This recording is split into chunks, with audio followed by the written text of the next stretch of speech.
closing out here, we always like to ask our guests about if they have any advice for our listeners in terms of studying Japanese or maybe even looking to go to Japan, work in Japan. And we were wondering what your advice to our listeners would be.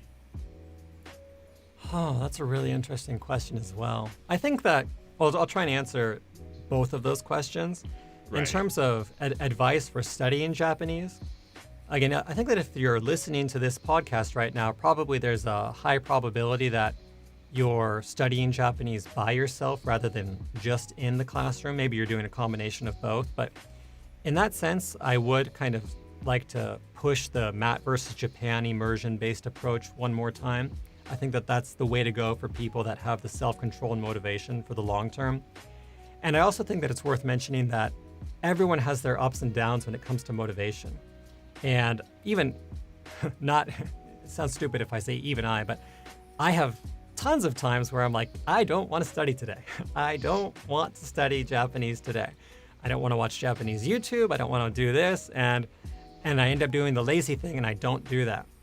And 9 times out of 10, actually just making the conscious decision to take a break rather than trying to power through it, I'll be able to get back into my motivated state at a much faster than if I had tried to power through it.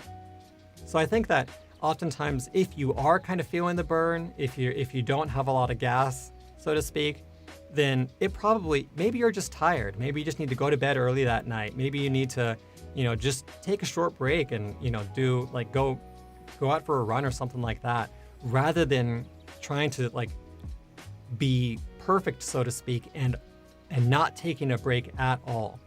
Taking that break, whether it's for exercise or Japanese studies, in my experience, has been the correct choice in the long run. So that's probably one good piece of advice for certain people. In terms of living in Japan and coming to Japan, I think I talked about this briefly with Chris Broad not too long ago, but and we talked about this earlier on the podcast, but Japan is changing at a pretty rapid pace. And the main reason for that is because, again, of the aging population and all of the changes that come with that. So the declining economy, the kind of, what would you say,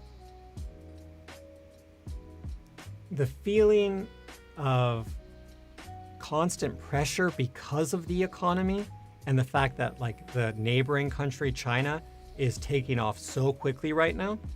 I think there's a fair number of people living in Japan, whether they're foreigners or whether they're Japanese people, that are starting to feel a little bit anxious. And anxiety is always, in my experience, a negative emotion that leads to poor choices. And so the number one kind of piece of advice that I have for people that are either already living in Japan or they would like to come to Japan is, rather than trying to do what's good for the short term, and maybe you can make a quick buck here or there, try and think about your long-term path and whether the step that you're making right now is going to be something that will line up with a happy life for a happy long-term stay in Japan, whether that's until you die, or whether that's maybe just 5 or 10 years. But you don't want to make decisions that will kind of be good for the short term and bad for the long term. If you play the gaijin card to get out of a situation easily, oftentimes that's good for the short term because you can get out of that annoying situation. But if you hadn't played the gaijin card and you had tried to maybe articulate yourself in Japanese, or look up the kanji that you needed to know at that time on your phone and then try to write it out, those kind of little things will help with the long run. And the next time that you're in that situation, maybe you do know the kanji, and maybe rather than going out and having like a karaoke party or whatever with your friends, maybe try and save that money a little bit and reinvest it back into your business. In my opinion, these kind of like small choices for the long term, those are the kind of things that help a lot with not worrying, that help a lot in terms of pushing back that kind of anxiety that I talked about earlier, because that's kind of becoming more noticeable, I think, in everyday life in Japan, whether it's through higher taxes, did I say income taxes? Sales tax? Whether it's through the sales taxes or the income taxes are slowly going up as well.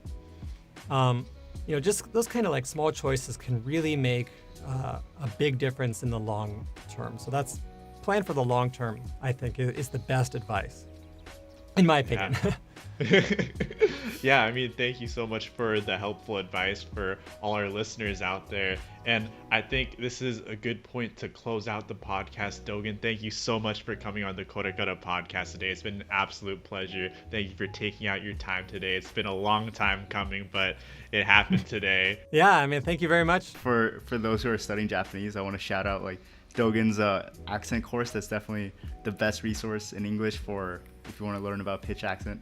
So definitely I appreciate check that it. out. Thank you.